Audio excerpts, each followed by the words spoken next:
Today, we're going to dive into the story of a fighter who literally clawed his way up from nothing, from absolute poverty, to become one of the most dominant and, frankly, feared champions boxing has ever seen.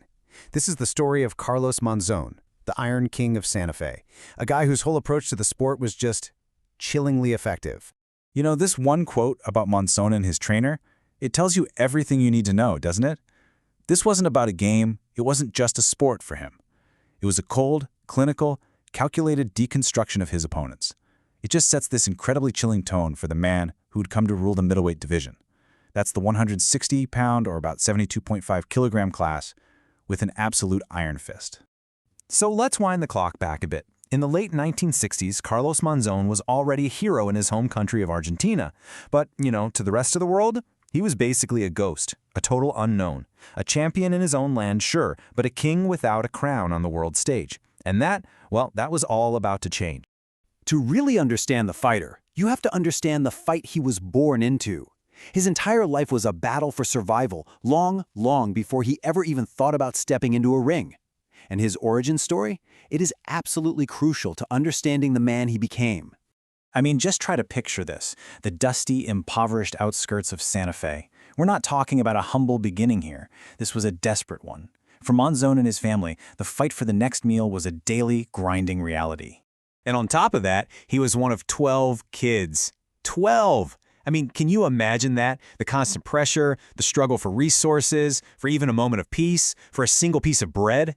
That kind of environment, it forges a person in a way that nothing else really can. So as a little boy, he was already out there working. Not for some pocket money, but for sheer survival, just to eat. In that life, it hardened him. It gave him this cynical, world-weary edge that he carried with him his entire life. The methodical, relentless drive that we saw in the ring, that wasn't something he learned in a gym. It was forged on those streets.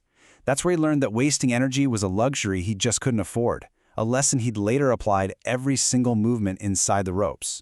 So that brutal upbringing, it propelled him into professional boxing.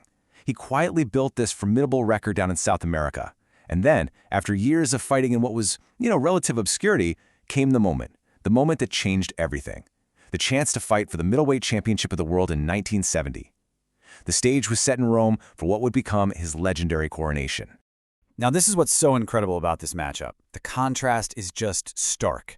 On one side, you have the champion, Nino Benvenuti, a polished, celebrated Italian icon, a hero fighting in front of his home crowd. And on the other side, the challenger, Monzón, this brooding, unknown guy from Argentina. Seriously, nobody gave him a chance. But Monzón didn't just win. He absolutely dominated. With this relentless rhythmic pressure and a single crushing right hand, he knocked Benvenuti out cold in the 12th round. I mean, the silence in that stadium must have been deafening. The world of boxing had a new and truly terrifying ruler. And what followed that night in Rome was one of the most dominant reigns in the entire history of the sport. As champion, Monzón wasn't just good, he was inevitable. This was the reign of the escopeta, the shotgun. And this slide just brilliantly breaks down how he did it. There was nothing flashy about this guy. He was pure, detached efficiency. He would just march forward, no wasted energy, using his incredible reach to systematically break his opponents down from a distance. But here's the key. He didn't just beat them physically. He made them quit mentally. He literally evaporated their will to fight. His reign was just this long procession of defeated legends.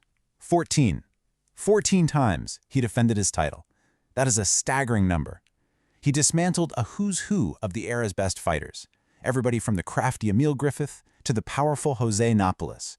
Every single challenger was turned back, methodically broken down.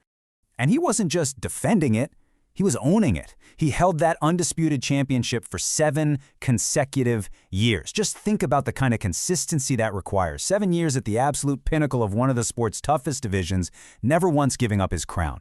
He wasn't just a champion, he was the entire landscape. But maybe the most mind-boggling number of all is this one, 13 years. For 13 years, Carlos Monzón did not lose a single fight. After a couple of stumbles early in his career, he went on an unbeaten tear that lasted for more than a decade. It cemented him as one of the most reliable, inevitable winners the sport has ever seen. So, after all the battles, all the victories, what is the lasting legacy of Carlos Monzón? When the dust finally settled on his remarkable career, what did he actually leave behind inside the ropes? His nickname, Escopeta, the shotgun, it's just perfect, isn't it? It wasn't about a single, explosive blast. No, it was about that steady, punishing, unwavering fire, that relentless forward pressure that just wore down and conquered everything that stood in its path. And right here, this is the ultimate testament to his dominance. He walked away from the sport in 1977, still the champion. He was never, ever dethroned in the ring. He just left. His legacy inside that squared circle remains this pillar of granite, completely untouched and undisputed. So what do we take away from all this? The boy who had to shine shoes just to eat became an undefeated king, a granite pillar in the golden age of boxing.